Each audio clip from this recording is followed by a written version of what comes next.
정현장 배재대학교 공공정책학과 교수 그리고 김병민 경희대학교 행정학과 개공 교수 두 분 모셨습니다. 안녕하십니까? 네, 안녕하세요. 안녕하세요. 네, 저희가 조금 전에 TV 영상으로 보여드렸습니다만은 이재용 부회장이 피의자 신분으로 오늘 소환이 돼서 조사를 받고 있거든요. 네. 뭔가 좀 정확한 근거를 잡았다 특검에서 이렇게 볼 수 있겠죠. 아마도 이 얼마 전에 있었던 장시호 씨가 전해줬던 태블릿 PC, 네네. 그 제2의 태블릿 PC에 사실상 삼성과의 연결 조치를 취했던 최순실 씨의 관계에 대한 부분들이 나름대로 예. 증거 자료로 굉장히 유용하게 쓰이지 않았을까 싶고요. 이제 어느 정도 기존 상황에 대한 조사들은 마무리가 된 것 같습니다. 특히나 이제 그 삼성과 정부, 국민연금 그리고 국민연금이 지시를 내렸던 보건복지부 장관인 문영표 전 장관에 대한 조사들이 다 끝나가는 과정이고 네. 이걸 통해서 결국 모든 것들이 대통령 지시사항이다라고 하는 한 축의 정황 조사가 끝났다라면 다른 한 축으로 볼 수 있는 삼성에 대한 수사가 마무리되는 단계에서 최종적으로 결국 모든 이득을 취하게 된 거는 이재용 부회장이라고 볼 수 있는 거거든요. 네. 그러니까 마무리는 이재용 부회장에 대한 수사를 마무리 지면서 그 특검 수사의 마지막 할 것은 결국 박근혜 대통령을 향할 수밖에 없다. 이런 연결고리로 볼 수 있을 것 같습니다. 네.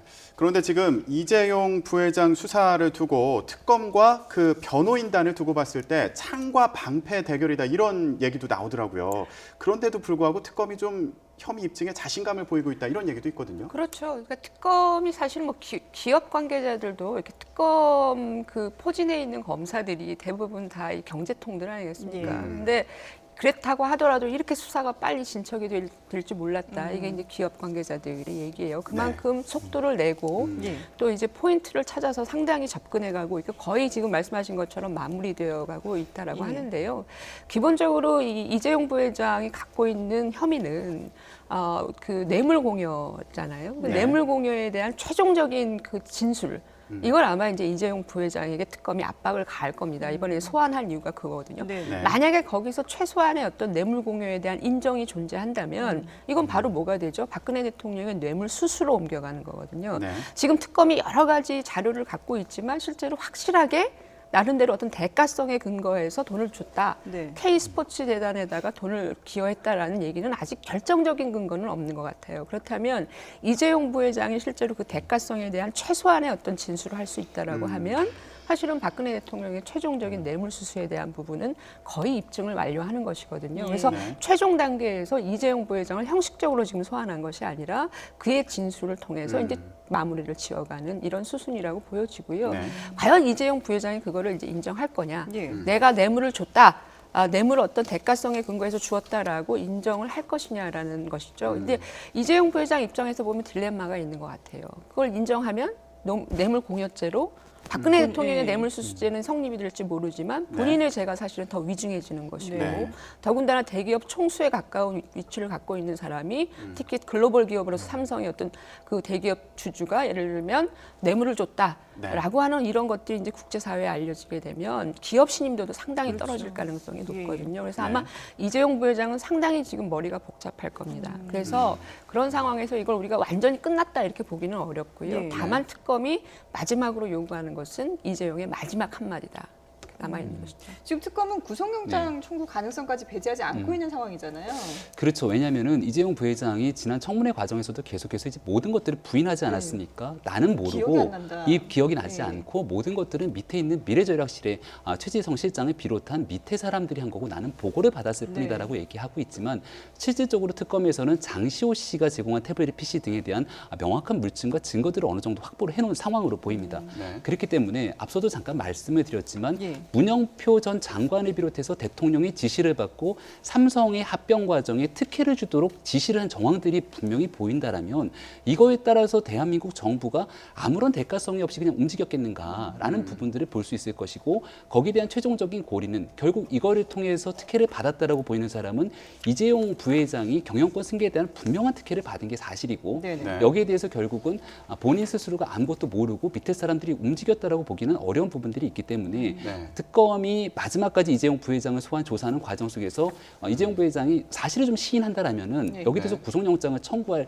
하등의 이유가 없겠지만 계속해서 본인이 갖고 있는 혐의를 부인하고 예. 이 모든 것들이 밑에 사람들로 미루게 된다라면은 증거인멸 등의 우려가 분명히 존재할 수 있거든요. 네네. 구속영장 청구의 가능성도 배제할 수는 없다 이렇게 보입니다. 네. 지금 혐의와 관련해서 제3자 뇌물죄냐 이 얘기가 지금 분분한데 특검에서는 조사 후에 결정하겠다 이런 입장입니다. 어떤 점이 좀 중요할까요? 지금 이제 뇌물죄가 만약에 박근혜 대통령의 뇌물죄가 성립이 되려면 박근혜 대통령이 직접 예를 들면 대가를 요구하고 받았다 이 네. 정황이 있어야 되거든요. 네.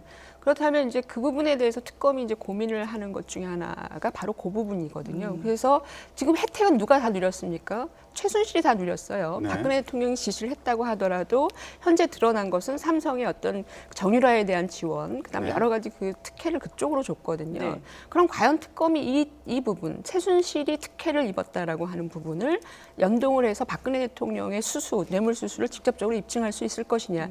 이게 관건이에요. 그래서 예. 최근에 특검이 어떤 개념을 내놨냐면 이른바 경제공동체라는 개념을 내놨죠. 그것은 최순실과 박근혜 대통령이 이른바 같은 지갑을 썼다.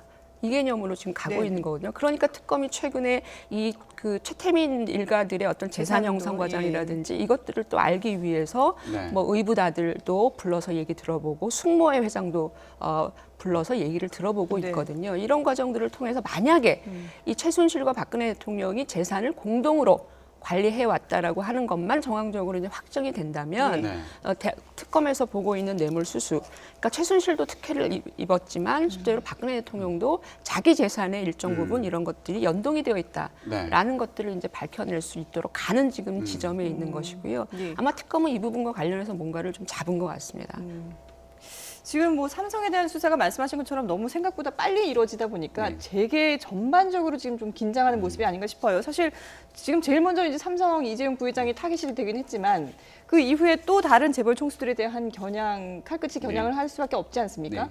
지금 SK 최태원 회장에 대한 사면에 뭔가 대가성이 있지 않았냐 이런 얘기도 나오고 있어요. 그러니까 결국은 특검은 결정적인 증거를 토대로 이제 수사를 할 수밖에 없는 건데 네. 새로운 증거가 하나 발견이 됐습니다. 말 그대로 이제 교도소에서 녹취된 파일인 건데 예. 네. 최태원 회장 같은 경우는 8.15 특사로 2015년도에 사면을 받게 되는데 그렇죠. 사면 받기 직전에 이제 SK그룹 관계자랑 면회라는 과정에서 묘한 이야기들이 오간 겁니다. 예. 그 묘한 이야기라는 게 지금 이제 네, 예, 좀 전에 보시는 나오고 것처럼 있었는데요. 왕 다시 회장이 보여주실까요? 귀국을 결정했다라고 네. 얘기를 하고 우리 짐도 많아졌다 이런 표현을 쓰게 되는데 네. 일상적인 사인 간의 대화에선 도저히 이해할 수 없는 내용이라고 볼 수 있거든요. 그러게요. 최태원 회장이 회장인데 그 외에 왕 회장이 누가 있겠습니까? 예. 네. 이 왕 회장이 뭐를 지칭하는 은어냐면은 박근혜 대통령을 지칭하는 은어다. 귀국을 결정했다라는 거는 사면을 얘기하는 거라고 얘기를 네. 하고요. 우리 짐이 많아졌는데 분명한 숙제를 줬다라고 얘기하는데 이제 논란의 여지가 되는 게 이 분명한 숙제가 의미하는 바가 무엇인지를 놓고 네. 특검과 SK 간의 공방이 벌어질 확률이 높습니다. 네. 특검 입장에서는 이 분명한 숙제라는 게 사면의 대가로 미르재단과 K스포츠 재단에다가 돈을 새롭게 출연하게 되는 대가성에 대한 이야기들을 하고 있는 거고요. 네. SK 측 입장에서는 뭐 당연히 이렇게 얘기를 하겠죠. 네. 사면을 받았지만 이 사면에 대한 대가로서 대한민국 경제 활성화에 기여하기 위한 뭐 여러 가지 투자의 방향이라든지 이런 부분들을 이야기할 거다라고 예. SK 네. 측은 얘기를 하겠지만 사실 좀 뒤집어 생각을 해보면요. 만약에 이제 사면을 받게 되고 기업 총수 입장에서는 사면을 받는 만큼 대한민국 경제 활성화에 기여를 할 거라면 네. 이렇게 은어나 암호를 써가면서까지 이야기할 필요가 있었겠는가라는 그리고 의구심이 왜 남게 그 되는 거죠. 재단이 특별히 K 스포츠 재단과 미르 재단이냐 이런 의혹도 나올 그런 수밖에 의혹들도 없잖아요. 충분히 나올 예. 수 있는 건데 이제 SK 입장에서는 미르재단과 K스포츠 재단이 입금한 거는 우리만 한 게 아니라 재계 서열순위에 따라 입금한 거다라고 또 네. 방어 논리를 펴고 있거든요. 네네. 그러니까 충분한 합리적인 의심은 되지만 이 증거 자료를 토대로 한 단계 더 뛰어넘는 수사 결과를 보이기 위해서는 또 다른 핵심 증거나 증언들이 필요한 상황으로 보입니다. 그러니까 네. K스포츠재단 그 출연 기금과 네. 최태원 SK 회장의 사면은 무관하다.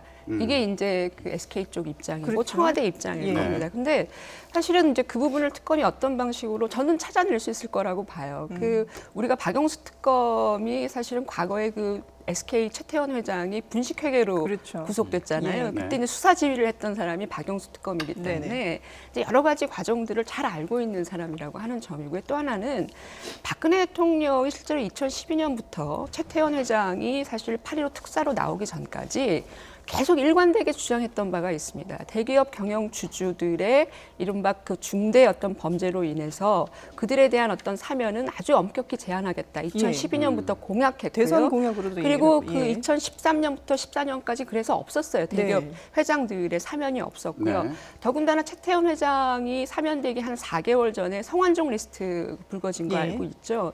그때 이제 성완종에 대해서 박근혜 대통령이 뭐라고 얘기를 했냐면 노무현 정부 때 그 사면받은 기업 대표 아니냐 네. 이렇게 하면서 굉장히 그 기업 회장들에게 이른바 그 사면에 대해서 상당히 엄격하게 관리할 거라는 걸 계속 일관되게 유지해 왔어요. 예. 네. 그런데 그게 몇 달 후에 입장이 바뀌었단 말이죠. 그 맡기는 과정에 있었던 대표적인 관계자가 누구냐? 바로 SK 최태원 회장이라고 하는 점입니다. 그렇다면 대통령이 이렇게 일관되게 기업 주주들에 대한 어떤 나름대로였던 제한된 사면을 네. 이렇게 하루아침에 바꿀 수 있었던 근거가 뭐냐? 이거에 대한 부분이 있고 거기에 혹시 이른바 대가적 관계가 존재하는 거 아니냐라는 네. 합리적 의심을 할 수밖에 없는 거거든요. 네. 네. 알겠습니다. 지금 헌재에서도 탄핵 심판 계속 진행 네. 중인데 오늘 이영선 행정관이 등장을 했습니다. 네. 여기에서 또 주목해 볼 만한 부분이 대선 당시부터 최순실 씨를 알았다 이렇게 얘기를 했어요. 그런데 개인적인 친분을 인정했다기보다는 박근혜 대통령의 지인이라는 걸 알았다. 이 정도의 네. 수준이거든요. 어떻게 봐야 될까요? 오늘 이영선 행정관이 출두한 모습들을 보면서 결국 예측됐던 부분이다. 왜냐하면 지난번에 사실 윤 전 행정관 혼자 나왔을 때 이영선 네. 행정관이 같이 나왔어요. 정상이거든요. 그렇죠. 그러니까 지금 박근혜 대통령 측 입장에서는 시간 끌기 전략이 아니냐 이런 의혹들이 많이 나오는 건데 지난번에 윤 전 행정관이 나와서 했던 여러 가지 얘기 중에 가장 핵심적인 내용은 세월호 7시간에 대한 박근혜 대통령의 논리를 방어하고자 했던 의견 진술을 볼 수 있었거든요. 예. 그중에 이제 언론에 보도됐던 내용들 중심으로 이야기를 하게 되는데 그 핵심적인 내용 중에 하나가 미용사에 대한 입장을 예. 밝혔었고요. 네. 이번 이영선 행정관 같은 경우는 기본적으로 언제 처음 이 사람이 등장하기 시작하냐면 모 언론사에서 의상실의 존재가 그렇죠. 밝혀지면서 이 핸드폰을 이렇게 닦아갖고 최순실 씨에게 예. 건네는 장면. 네. 그러니까 이영선 행정관 같은 경우에는 최순실 씨와의 관계를 부인할 수가 없는 겁니다. 명확한 증거가 있으니까. 네. 다만 그 관계가 그렇게 깊은 관계가 아니고 사인의 관계였을 뿐더러 국정농단에 깊게 관여한 바가 없다라는 이야기들을 하기 위함이었을 거라는 생각이 네네. 들고요. 그 의상실의 문제가 왜 중요한 거 아니? 거기에 대해서 박근혜 대통령의 의상을 그 의상실을 통해 공급을 하게 되는데 이게 이제 대통령이 결제한 게 아니라 최순실 씨가 지갑에서 돈을 꺼내서 냈던 것처럼 이야기가 전개가 되면 이것 또한 뇌물죄로 적용될 수 있는 부분인데 네. 여기에 대한 사전 차단을 이영선 행정관이 하는 모습들을 봤을 때는 마찬가지로 일단 대통령의 헌재 심판에 대한 유리한 측면을 끌고 가는 과정이 아닌가. 따라서 다음번에 나오게 될 사람은 우리가 충분히 예측할 수 있겠죠. 이제 안 나온 안봉근 비서관 그리고 그다음 이재만 비서관이 차례로 나오게 된다라면 네. 100% 이거는 시간 끌기 전략이 아닌가라고 의심할 수 있는 대목인 것 같습니다. 안봉근 이재만 비서관은 경찰이 아직까지 뭐 행적을 찾을 수가 없다라고 헌재에서 밝히기도 했었는데 지금 일단 오늘 이영선 행정관이 나와서 하는 얘기들을 쭉 보면 말씀하신 것처럼 앞서 윤 전 행정관이 얘기했던 것과 좀 맥이 상통하는 부분이 뭐 의상실에 대해서도 대통령이 돈을 줘서 뭐 봉투를 전달했다라는 얘기도 있고 또 민감한 부분에 대해서는 질문을 하면 그 부분에 대해서는 비공개 업무라서 얘기를 할 수가 없다. 이렇게 발뺌을 하고 그러니까 있거든요. 지금 저는 그 안봉근 이재만 그 비서관들도 앞으로 나올 거다 네. 이렇게 네. 봅니다. 네. 예측합니다. 왜냐하면 이게 한꺼번에 나오진 않았을 거예요. 한 명씩 한 명씩. 그렇죠. 네. 한 명씩 나가서 말 맞춘 대로 얘기하는 것이고요. 더군다나 저희가 사실 이런 우려는 그 했던 겁니다. 이들이 예. 다 현직에 뭐 안봉근 이재만은 아니지만 기본적으로 그 윤 전추와 이영선 행정관 같은 경우는 현직에 있는 사람들이에요. 네. 그러면서 갑자기 휴가를 가버리고 이런 상황들이 있었다라는 것이죠. 네. 그럼 이들이 무엇을 했겠느냐. 나름대로 이 상황에 특히나 세월호 7시간과 관련되는 부분에 대해서는 철저하게 모르쇠로 일관하자라고 하는 합의를 전제로 했고요. 네. 다만 우리 왜 그 언론에서 드러난 것들 있잖아요. 예. 뭐 사진이 공개됐다거나 또 이른바 뭐 보안 손님 문제라거나 네. 뭐 이런 것들 다 드러난 것들. 박 대통령도 그걸 사실 시인하고 일정 부분 변명을 한 거 아니겠습니까? 그런 것들에 대해서는 똑같은 변명을 지금 또 하고 있어요. 그러니까 네. 경향적으로 볼 때 드러난 것에 대해서는 변명하고 예. 드러나지 않은 것에 대해서는 끝까지 숨기고 모르쇠로 일관하는 굉장히 전술적으로 지금 움직이고 있는 것이거든요. 그래서 네. 앞으로 그 다른 사람들이 나온다고 하더라도 기대할 말은 없다. 네. 더 새로운 말은 없다 이렇게 볼 수 있겠죠. 네. 자, 헌재 정윤회 문건을 보도했던 세계일보의 조한규 전 사장도 증인으로 출석을 했습니다. 네. 어떤 부분을 좀 주의 깊게 들어봐야 될까요? 헌재의 지금 5가지 유형에 대한 헌재 심리가 이어지고 있는 건데 그 중에 한 가지 유형이 바로 이제 언론의 자유를 침해한 부분 아니겠습니까? 네. 그게 바로 정윤회 문건 파동으로 인해서 세계일보에 대한 탄압과 압박 뭐 이런 것들이 있지 않았느냐라는 얘기인데 네. 네. 특히 조한규 전 사장 같은 경우는 지난 청문회에서 증인으로 출석했을 때 모습을 보더라도 의원들의 질문에 대해서 묻지 않은 내용들까지 굉장히 시원하게 이야기하는 측면들을 볼 수 있었는데 있는데 예. 네. 아마 정윤의 문건 파동을 수사하고 보도하는 과정 속에서 못다했던 이야기들이 분명히 있을 거라고 보여지고요. 그러한 과정에서 이제 정부로부터 어떤 외압과 압박이 있었는지에 대해서 분명하게 이야기할 필요가 있기 때문에 정윤의 문건이 말 그대로 어느 정도 수면 위로 드러났다가 사실 가라앉은 측면들이 있고 예. 이건 이제 헌재 심판 과정에서도 중요한 판단의 과정이 되겠지만 결국 특검의 수사랑도 이어질 수 있는 부분들이거든요. 다시 한번 지금 특검의 수사가 최순실 씨를 둘러싼 국정농단이 집중이 돼 있지만 여기에 정윤회 씨는 쏙 빠져 있다는 겁니다. 네. 다시 한번 이 부분에서 정윤회 씨를 둘러싼 십상시의 국정농단이 사실로 드러날 확률들이 높게 나타난다면 이건 특검의 수사랑도 연결될 수 있는 부분들이기 때문에 네네. 조한규 전 사장의 발언이 굉장히 주목되는 이유이기도 합니다. 네. 자, 지금 특검에서 이재용 부회장만 조사를 받고 있는 게 아니라 정유라 씨 그 이대 학사 비리와 관련해서 김경숙 전 학장도 오늘 네. 모습을 드러내지 않았습니까? 근데 기자들도 못 알아볼 정도로 현장에서 청문회 당시 모습과 너무 다르게 나타나서 다들 의아해했거든요. 본인이 지금 암 투병 중이다. 예. 네. 그래서 머리를 삭발하고 사실은 투병하고 있다라는 것을 아주 공개적으로 보여주는 상황이죠. 뭐 개인적으로 병중에 있다라고 하는 건 안타깝지만 지난번에 청문회 나왔을 때는 사실은 그 암투병자 환자라고 하는 걸 전혀 저희들은 느끼질 못했었거든요. 그렇죠. 근데 네. 그런 병을 앓고 있었던 것 같습니다. 그럼에도 네. 불구하고 그래서 왜 저렇게 갑자기 저런 방식으로 악화되었는가라고 하는 것인데요. 아마 이제 여러 가지 부분들에 있어서 본인이 선처를 구하거나 뭐 예를 들면 지금 모든 그 정유라 특혜 입학과 관련해서 핵심적으로 사실은 주동적 역할을 했던 사람이 네. 김경숙 전 학장이라는 네네. 거고요. 이건 교육부 감사 결과에도 나온 거거든요.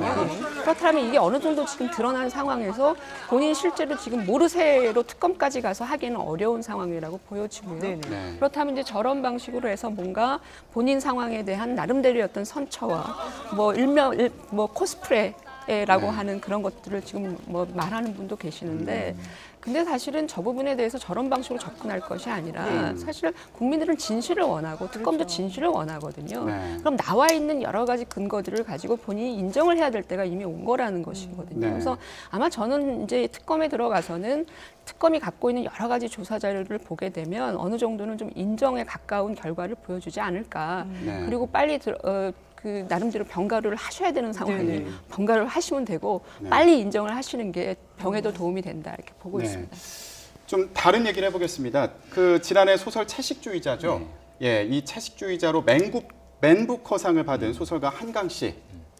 당시에 대통령에게 축전을 보내자는 건의가 있었는데 네. 거절했다 이런 얘기가 있더라고요. 그 블랙리스트에 이 한강 씨도 포함이 돼 있다라는 거 굉장히 충격적인 얘기죠. 네. 그리고 작년에 대한민국 사회가 굉장히 안 좋은 소식들만 있을 때 뭔가 좀 하나 국민들에게 행복한 소식을 가져다줬던 사건이기도 한데 예. 여기 대해서 이제 블랙리스트에 포함되어 있는 본인의 정치적 성향과 맞지 않다는 이유로 이와 같은 행동을 했다라는 게 만약 사실로 밝혀진다라면 정말 충격이 아닐 수 없다라는 생각이 들고 결국 이제 특검에 의한 수사가 여러 가지 갈래가 있지만 그중에 지금 굉장히 속도를 받고 있는 게 바로 이 블랙리스트 파문이거든요. 네. 네. 이 또한 결국 지금 현재로서는 아직까지 조윤선 장관 그리고 그 위에 김기춘 전 실장에 대한 본격적인 소환이 이루어지지 않고 있지만 거의 특검의 수사 방향과 속도를 보게 됐을 경우에는 이 두 사람에 대한 처벌은 거의 불가피해 보인다라고 볼 수 있는데 이 두 사람에 대한 처벌로 끝나는 것인가 아니면 이 또한 마찬가지로 최종적인 결정권자인 대통령이 관여했는가 대통령의 관여를 통해서 블랙리스트를 만들어서 작성하고 배포해서 지시하는 전 과정에 결국은 국정농단의 핵심이 최순실 씨가 개입될 확률이 높다라는 게 지금 현재까지 드러난 정황으로 보이거든요. 네. 그러니까 지금 현재 이 블랙리스트에 적시돼 있던 많은 문화계 인사들 같은 경우에는 현 정부와 현 정권에 대해서 도대체 어떤 생각을 갖고 있겠습니까? 따라서 이 부분에 있어서만큼은 정말 한치 의혹도 없을 정도의 특검의 분명한 수사가 필요하다고 보이는 거죠. 그 사실은 이 블랙리스트 건은요, 뭐 지금 그 박 대통령의 문제로 연동이 되는데 언론에서는 뭐 예를 들면 한강에게는 축전을 보내지 않았다 예. 이런 방식의 메시지들이 나오는데 특검 입장에서 블랙리스트를 수사하는 이유는 철저하게 김기춘 실장과 연동이 되어 있는 거예요. 그러니까 이념적인 어떤 편향성을 가지고 사실은 배제시키는 예. 그리고 자유를 억압하는 이런 식의 그 행위들을 진두지휘한 사람은 어쨌든 의혹을 받고 있는 사람은 지금 김기춘 비서실장이거든요. 네. 그래서 이 부분과 연동이 되어서 만약에 박근혜 대통령에게 이제 보고가 됐다면 그런 방식으로 대응을 했을 수 있다라고 하는 거죠. 예, 네. 알겠습니다. 네, 지금까지 정현정 교수 그리고 김병민 교수와 함께했습니다. 두 분 고맙습니다.